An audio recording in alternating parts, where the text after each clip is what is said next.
Welcome to the audiobook cut for Atomic Habits by James Clear, Tiny Changes, Remarkable Results. In this cut, we will summarize the book and pick the main points such as habit tracking, stacking, and the 2-minute rule, so you can efficiently benefit from the expert guidance given in the book.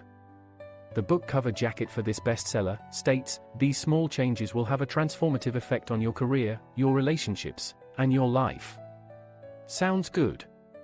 Let's get into it. Part 1. It's remarkable how much influence even the smallest of habits may have over your life. To get us started, I want you to picture an aeroplane taxiing to the runway in Los Angeles so that it can take off. New York City is where the aeroplane is planning to land. Following the pilot's entry of all the pertinent data into the aircraft's onboard computer, the aircraft is then able to lift off and fly the desired course. Imagine, however, that not long after launch the pilot makes an error, a little adjustment to the flight route that was planned. The angle merely shifts by 3.5 degrees, which is hardly noticeable. Nobody, not the pilot, nor the passengers, sees anything as the airplane's nose moves ever so slightly as it glides through the air. But the result of this seemingly little adjustment would have a significant bearing on the whole trip across the United States. At the conclusion of their trip, the pilot and passengers would find themselves landing in Washington, District of Columbia, rather than New York City. The pilot would be even more bewildered than the passengers. So, why share this information with you? This is because, just like the bewildered pilot, we fail to see subtle shifts in the circumstances of our life. The immediate effects of making minor adjustments are essentially nothing.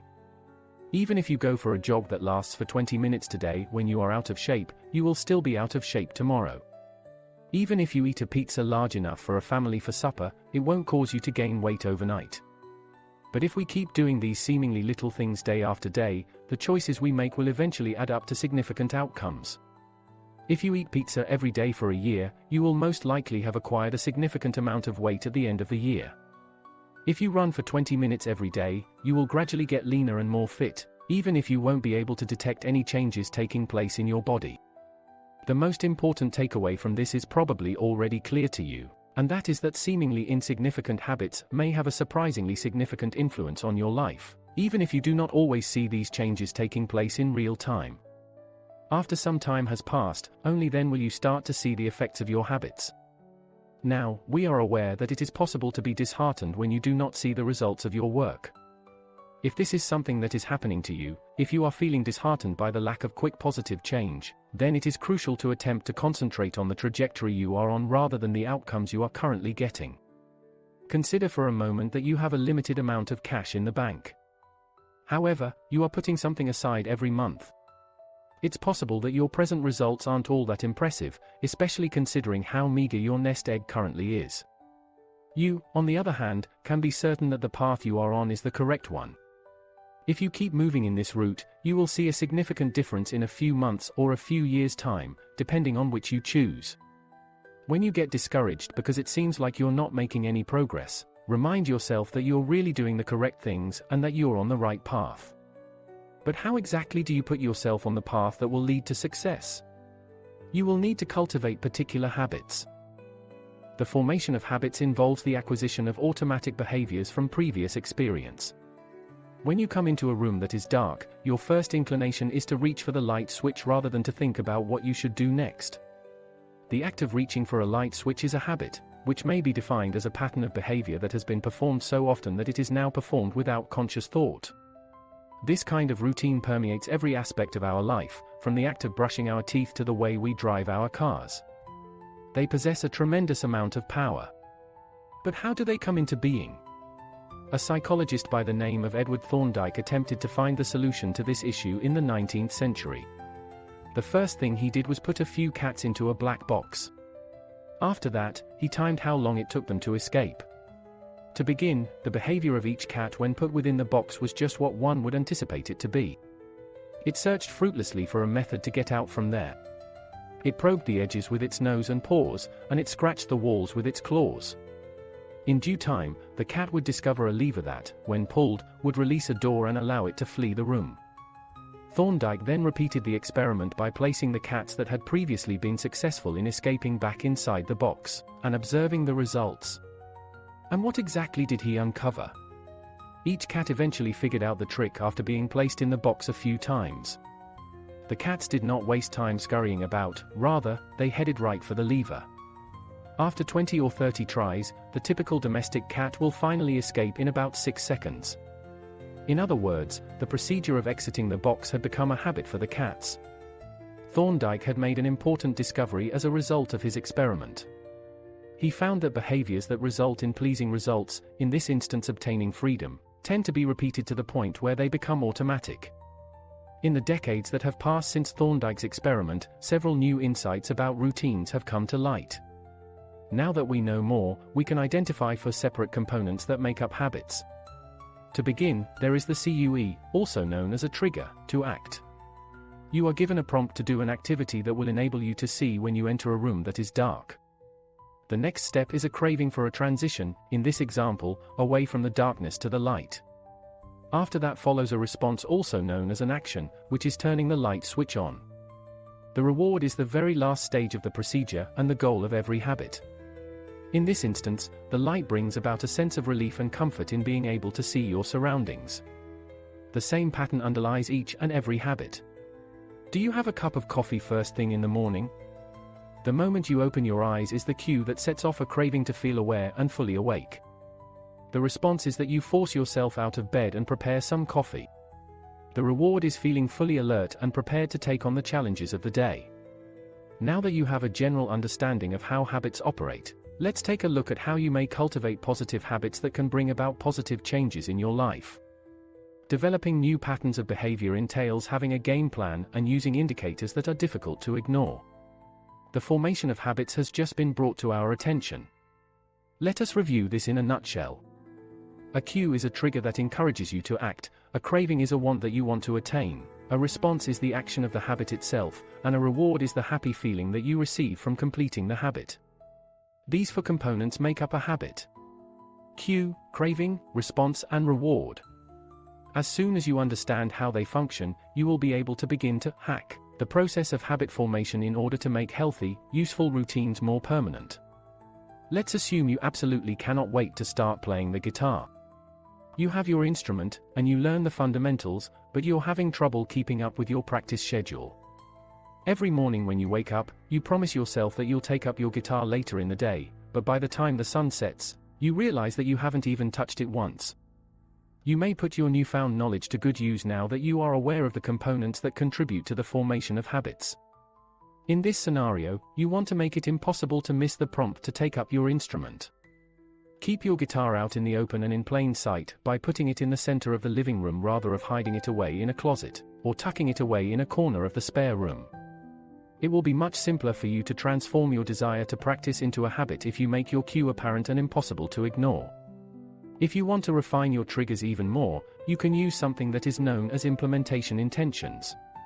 Changing your surroundings to place your cues front and center will help, but if you really want to realize a goal, you can utilize implementation ambitions. So then, what are these things? When it comes to developing healthy routines, the majority of us have a tendency to be overly hazy about our goals and objectives. People often make resolutions such as, "I'm going to eat healthier," or "I'm going to learn guitar." And all we can do is pray that we will really carry it out. We may advance beyond the general purpose with the assistance of an implementation intention. They are the beginning of a detailed plan of action. They assist you in determining when and where you will engage in the habit that you want to make a part of your life. Okay, let's return to our guitar example. Instead of telling yourself, "You're going to practice guitar sometime this week," try telling yourself, "When the alarm goes off on Monday, Wednesday, and Friday, the first thing I'll do is pick up my guitar and practice for 1 hour." This will help you stay more accountable to your goal of practicing guitar. Also, don't forget to position your guitar so that it faces the center of the room. By developing an implementation intention, you will provide yourself with both a distinct strategy and an obvious cue. Also, the ease with which you will be able to develop a constructive habit may come as somewhat of a surprise to you. Let's stop for a while and take a breather while we continue our investigation here. You could be thinking that all of this seems fairly realistic, but you might also be questioning whether or not it is really effective. Is it possible for me to change aspects of my surroundings to make it simpler to develop healthy routines? It seems promising on paper, doesn't it? But in practice? In order to provide an answer to the issue, let's have a look at the work done by Anne Thorndike, who is a physician located in Boston. No relation of the cat-loving Edward Thorndike, in case you're wondering. Dr. Anne Thorndike had a challenge that is common among medical practitioners. She wanted to assist her patients in enhancing both their diets and their habits towards eating. But she was also aware that it might be challenging to make the choice to eat better on a conscious level. It requires a significant amount of self-control and self-discipline, and unfortunately, not all of us are blessed with an infinite supply of self-control and self-discipline. Consequently, Anne Thorndike and her associates conceived of a test. She reorganized the hospital cafeteria as a part of the experiment that she was doing. The soda that was stored in the refrigerators that were located adjacent to the cash registers was switched out for bottled water, and baskets filled with bottled water were strategically positioned all throughout the cafeteria. Following that, Dr. Thorndike and the rest of the team waited to see what would occur. And what do you suppose ended up taking place? As a matter of fact, over the course of 3 months, sales of soda dropped by 11% while sales of water skyrocketed by over 25%. Dr. Thorndike and her colleagues were successful in encouraging individuals to choose the more healthful decision simply by increasing the number of opportunities for them to drink water. In other words, they were able to assist individuals in the formation of improved habits, without necessitating that the individual makes a deliberate choice to do so. There is much evidence to suggest that modifying your surroundings might assist you in developing healthier behaviors. Part 2. Because humans are driven by the prospect of reward, making habits appealing will help you stay to them and will increase the likelihood that you will stick to them. Now is the time to discuss the benefits of developing good habits, so let's get started. An investigation into the psychological and physiological underpinnings of desire was carried out by neuroscientists James Olds and Peter Milner in the year 1954. They did this by inhibiting the release of the neurotransmitter dopamine in a few of the rats by using electrodes. The findings came as a complete surprise. It seemed that the laboratory rats had simply lost the desire to survive. They had no urge to eat, drink, breed, or engage in any other activity since dopamine was absent from their bodies. They all succumbed to thirst only a few days later and died. One thing stands out to us after reading this somewhat unsettling account: dopamine is an essential driver of behavior.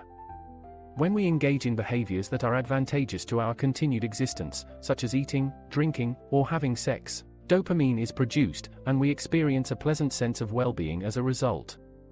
This enjoyable sensation serves as a powerful incentive for us to carry out the good activity again and again. Everything seems okay up until this point. But what does any of this have to do with the process of developing habits?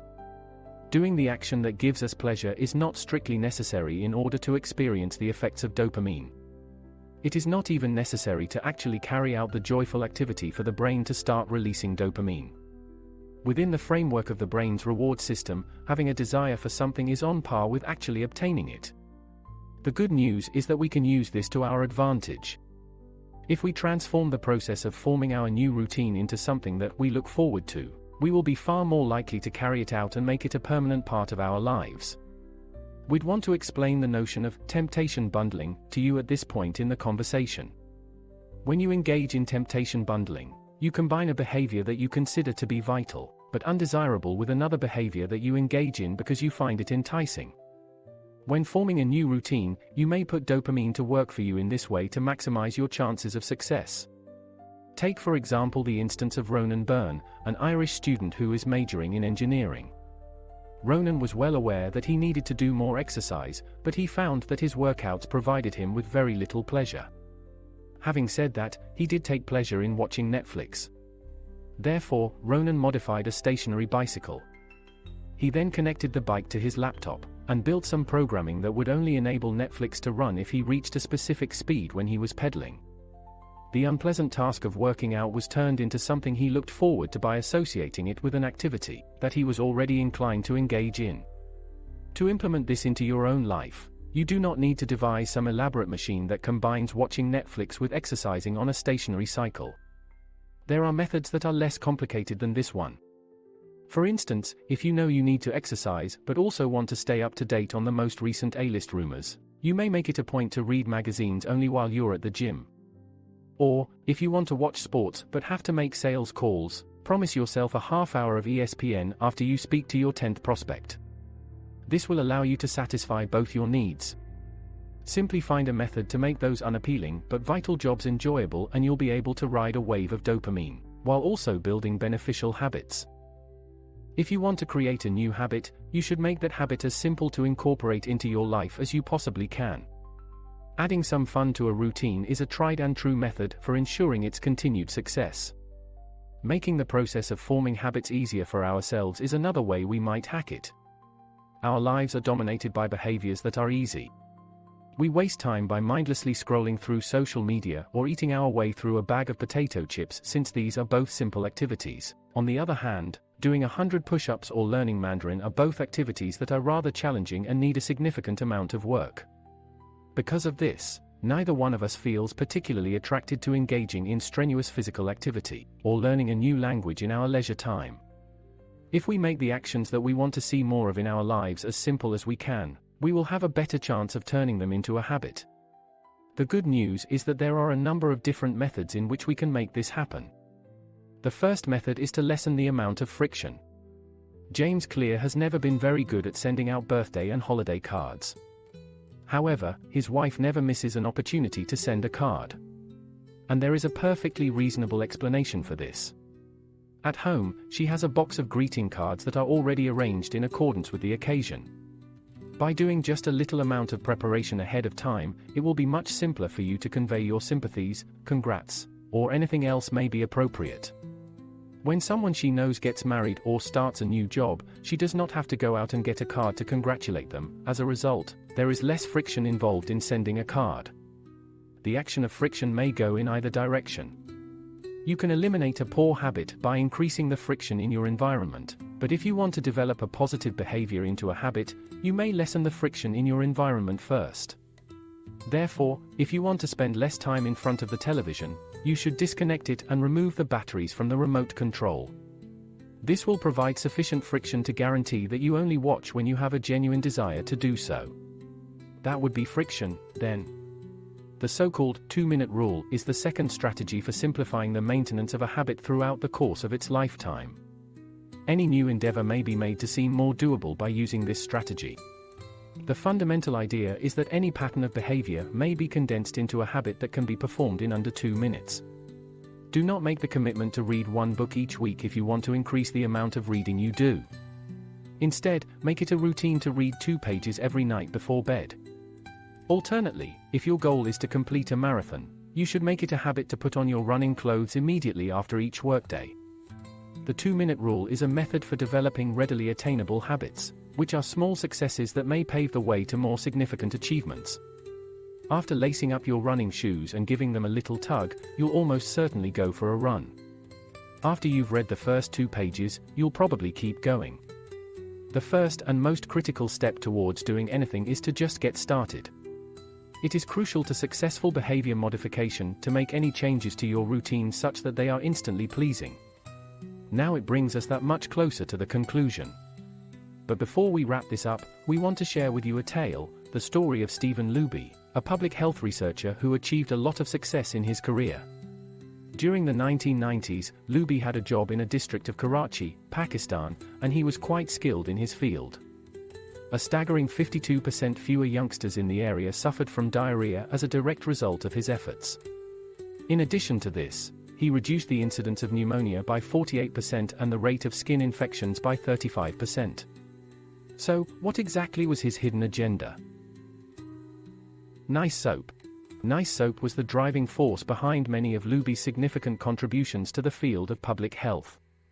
Luby was aware of the significance of fundamental hygiene practices like washing one's hands in order to prevent the spread of disease. The locals were aware of this fact, however, they were not making use of their knowledge to establish a habit. Everything shifted in a new direction when Luby collaborated with Procter & Gamble to provide a high-quality bar of soap to the community at no cost. Overnight, washing one's hands transformed into a pleasurable activity. The new soap worked well in the lathering machine and had an enticing aroma. It seemed as if everyone was washing their hands all of a sudden because it had become a pleasant activity. The case of Stephen Luby exemplifies the last and most crucial guideline for changing behaviors, which is that the changes need to bring about satisfaction. it might be challenging to find ways to make positive behaviors enjoyable. This is a result of the evolution of humans. We are now living in what is referred to as a delayed return environment. You report to work today, but the reward in the form of a paycheck won't be given to you until the very last day of the month. You start your day by going to the gym, but you won't see results from your workout right away. Unluckily, the human brain was designed to function best in situations with constant feedback. Our remote ancestors did not give much thought to matters of long-term investment, such as setting money aside for retirement or maintaining a healthy diet. They were preoccupied with matters of the present, such as securing their next meal, finding a safe haven, and ensuring that they were vigilant enough to evade any saber-toothed tigers that may be in the area. This fixation on short-term profits may lead to the development of unhealthy routines. It's true that smoking increases your risk of developing lung cancer in the long run, but in the here and now, it helps reduce tension and satisfies your need for nicotine. The short-term high you get from smoking is probably going to outweigh the potential negative effects on your health in the long run. The takeaway from this is that if you want to develop habits that will pay off in the long run, you should look for ways to combine them with activities that provide instant satisfaction. The simplest way to illustrate this would be to use the examples of a couple that the author is familiar with. This couple wanted to improve their health, lower their expenses, and dine at their home more often. These are long-term objectives with uncertain payoff. They decided to create a savings account with the name Trip to Europe, so that they could get an instant boost to their investment and help move their goals forward. They deposited $50 into the savings account each time they ate in their own homes rather than going out to eat. The instant pleasure that they need to keep them on track for the ultimate, longer-term reward was supplied when they saw $50 arrive in that savings account. This gave the short-term satisfaction that they needed to keep them on track. So, we can build new habits, but how can we make them stick? Habit tracking is a simple method that may be used to help new routines become permanent. Keeping track of one's habits has shown to be successful for a large number of individuals throughout history. Benjamin Franklin is one of the most well-known of these people. Franklin began keeping a journal at the age of 20 in which he tracked his devotion to a list of 13 personal values. These characteristics included avoiding idle chat, and constantly being productively engaged in some activity as goals to strive towards. Franklin would keep a log of his progress in each domain on a nightly basis. You may take a cue from Benjamin Franklin and monitor your habits in a similar fashion by utilizing a simple calendar or journal and marking down each day that you successfully maintain your preferred behaviors. You'll discover that it's useful since the process of documenting habits is itself a habit that's appealing and rewarding. The prospect of marking off each day as well as the action of doing so will make you feel good and will keep you motivated. The next step that I suggest you do is to create a habit contract that includes negative penalties to be incurred in the event that you do not remain on track. Brian Harris, who hails from Nashville, is an entrepreneur, and he followed the terms of his habit contract extremely seriously. In a contract that he, his wife, and his personal trainer all signed, he made a commitment to reduce his weight to 200 pounds. He was able to zero in on certain behaviors that would propel him towards his goal. These included keeping a record of the food he consumed each day as well as his weight once every week. After that, he established consequences for disobeying such conditions. If he did not record the amount of food that he consumed, he would owe $100 to his trainer. If he did not weigh himself, he would owe his wife $500. The tactic was successful because he was motivated not only by the fear of losing money, but also by the fear of losing face in front of two individuals who were important to him. After all, people are more sociable than other animals.